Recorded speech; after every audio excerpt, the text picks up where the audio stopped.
این گوشی که دستم می‌بینی iOS 18 روش نصب شده و می‌خوام iOS 18 رو با هم بررسی کنیم.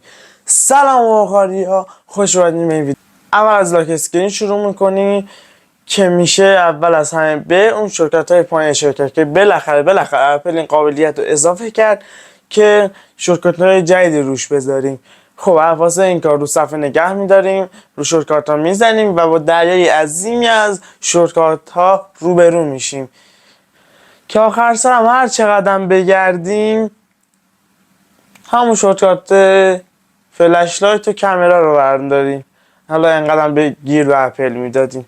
خب بعد از این میشه به اگه یادتون باشه تو iOS 16 قابلیتی اومد که تو iOS 17 بود که وقتی عکس می‌ذاشتین سوژه وسط والپیپر بود، این ساعت میرفت پشتش. الان میتونید تعیین کنید که بره یا نره.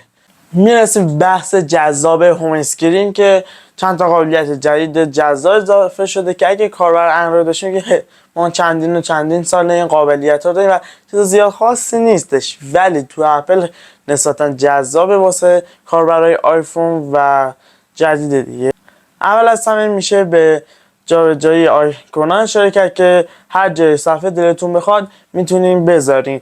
این قبلا اینجوری بود که همون بالا شروع کرد پر کردن و به هم میچسبیدن، ولی الان دیگه هر جای صفحه هر جایی که بخوایم میتونیم بذاریم. قابلیت جدیدی به هوم اسکرین اضافه شده، تغییر دادن رنگ آیکونا هستش. رو صفحه نگه داریم، به علاوه رو بزنیم میتونیم آیکونا رو یه کاستوم کنیم، اتوماتیک، دارک، لایت. حالا اتوماتیک حالا هر جور سفر که رو دارک یا لایت بذارین خوش سویچ میشه. و تیتن که میتونین رنگ آرم اون آیکونا رو تغییر بدین، دورش سیاه میشه. خود آرم که رنگی مثلا حالا نارنجی انتخاب کنین، بنفش، آبی و هر رنگی که دلتون بخواد میتونین بذارین. اگه خود سلیقه داشته باشین میتونین با این قابلیت ها کلی تم جدید درست کنین واسه خودتون، مثل این نمونه که گوشه تصویر دارین میبینید. قابلیت جدیدی که به هوم اسکرین اضافه شده اینه که میتونید روی اپ ها و برنامه هاتون رمز بذارین و هایدشون کنین. خب بعد روی آیکون نگه دارین، اونجا گزینش میاد. حالا بسته به گوشیتون دارید که حالا فیس آیدی باشه یا تاچ آیدی باشه. حالا این گوشی که دست ماه تاچ آیدیه و حالا تاچ آیدی یا همون اثر انگشت خودمون رو روش میذاریم. برای هاید کردن یه گزینه داره که پایینش هم هاید میکنه هم رمزگذاری میکنه. برای وقتی که هاید میشه میره این ته روی علامت چشم بزنید، حالا دوباره با فیس آیدی باز میکنه و دوباره باز کردن برنامه. برای لغو روی برنامه دوباره انگشتتون نگاه کنید و با این گزینه لغوش میکنید و به حالت اصلی برمیگرده. حالا که تو هوم اسکرین هستیم از کنترل سنتر جدید و جذاب iOS 18 براتون میگم. خب داخل کنترل سنتر که میشیم میبینیم آیکون ها خود کیرفتر و گیرتر و گوگلی تر و جمع جورتر شدن و اینکه چند تا قابلیت اضافه شدن که میتونین شخصی سازی بکنیم و اینا جا کنیم. مثلا اینجا میتونیم اتصالات مثل وای فای، ایدراب و ایرپلن و غیره رو جدا بذاریم و همینجا هم باشه تو صفحه هستی. دیگه هم لازم نیست بریم داخل ستینگ و شورتکات ها استفاده کنیم، همینجا اپ کنترل رو میزنیم و با دریای عظیم از شورتکات ها رو بشین که هرچی بخوایم میتونیم بذاریم. حالا تو این صفحه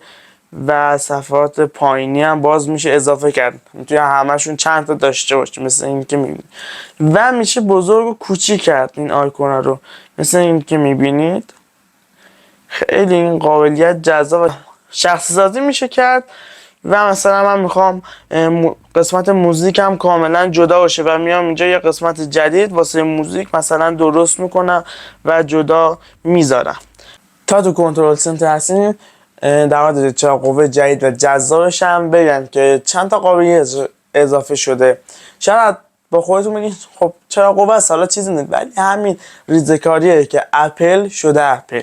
خب با هم ببینیم اینجا میشه چراغ قوه رو که وقتی روشن میکنیم میتونیم کم و زیاد که مثل همیشه میشه اینجا کرد و میتونیم متمرکز و پخش کنیم که واقعا خیلی قابلیت جذاب و باحالی هست. همین ریزکاری هست که اپل رو انقدر خاص میکنه. همینجا یه نمونه دیگه مثال بزنم، وقتی دکمه کم و زیاد رو که فشار میدیم یه توده یه سیاهی عقب جلو میشه. وقتی حالا با فشار محکم بزنی زیاد میره تو، اگه آروم بزنی کمتر میره تو. باید اپل فن باشی که بفهمی من الان چی میگم. واقعا همین ریزکاری هاست که اپل رو جذاب میکنه. میریم سراغ گالری. خب اول که وارد گالری میشین یه فضای نسبتا جدیدیه و ناآشنا و کار کردن واسهتون سخته نسبتا، ولی بعد چند وقت بهش عادت میکنه. من اصلا یه خورده اولش که نصب کردم یه خورده مثلا عجیب و کار کردم باش سخت بود. اول اصلا میشه به این اشاره کرد که دیگه تو فیلم ها دیگه کل فیلم رو نمیاره، یه خطه که اونو عقب جلو میکنی و برای بزرگ شدنش باید بزن یه دونه روش. و دیگه کلا چند تا قابلیت جدیدی اومده مثل سورس کردن. میتونی شما مثلا کل اسکرین شات رو از گالری جدا کنی. خب چیز خاصی نداره گالری که بخوام وقت زیاده بزنیم. میریم واسه بخش بعدی. بخش بعدی که میشه به iOS 18 اشاره کرد ستینگه، که اول که وارد ستینگ میشید با این مواجه میشین که اپل آیدی دیگه شده اپل اکانت، که دیگه اپل آیدی نیست اپل اکانت. خب از اینکه بیایم بیرون توی خود منو ستینگ یه خورده شسته رفته و بانمکتر و ترتمیزتر و جمع و جورتر شده ستینگ و آیکون ها یه خورده گردتر و قشنگتر و زیباتر شده. خب اگه قبلا مثلا 1000 تا برنامه داشتی و تا فردا صبح توی ستینگ همینجوری اسکرول می‌کردی، ولی دیگه همه جمع شده و توی این گزینه اپس بزنین دیگه همه اپاتون به ترتیب حروف انگلیسی چیده شده و راحت‌تر و جمع و جورتر شده. یه قابلیت خفنه که باز اضافه شده تو همین ستینگ آی ترکنه، که حالا مخصوص به ستینگ ولی کلا قابلیت خفنی. خب آی ترکن وقتی چشتون رو به نگاه کنین نقطه‌ای که اشاره میکنه چشتون رو اسکن میکنه، مثل اپل ویژن پرو به هر جا نگاه کنین اون فلشش رو به همون سمت میبره و اگه چند ثانیه نگهداری واسهتون کلیک میکنه. اگه اپل این قابلیت آی ترکن رو بهبود بده و حذفش نکنه توی نسخه اصلی، یه انقلاب خیلی بزرگ برای گوشی ها و مخصوصا خود اپل. حالا چرا گوشی ها؟ به خاطر اینکه باز شیائومی میاد روی اپل تقلید میکنه. حالا جدا از شوخی، درست الان پت میزنه ولی اگه روش بهبودش بدن خیلی بهتر و خفندر میاد رو گوشی و یه قابلیت بسیار ویژه و خفنی است. میرسیم به بخش اپل اینتلیجنس که یا همون هوش مصنوعی اپل، که چون روی نسخه دلوور بتاش هم نیومده ما در موردش زیاد توضیح نمیدیم. یه ویدیوی جدا حالا بعد از اینکه حالا روی نسخه بتا جدیدش اومد یا اینکه نسخه اصلی اومد واسه اون ویدیوشو میذاریم. برسیم به اینکه آپدیت کنیم یا نکنیم. آقا آپدیت نکنین. اگه دلوور نیستین آپدیت نکنین، بذارین نسخه قشنگ موقعی که آیفون 16 معرفی شد همون iOS 18 میاد همون موقع آپدیت کنید. 1000 تا مشکل واسه تو پیش میاد، باد کردن باتری، سوختن باتری، مشکل صفحه نمایش، حافظه، هر چیزی ممکنه باگ پیدا کنه.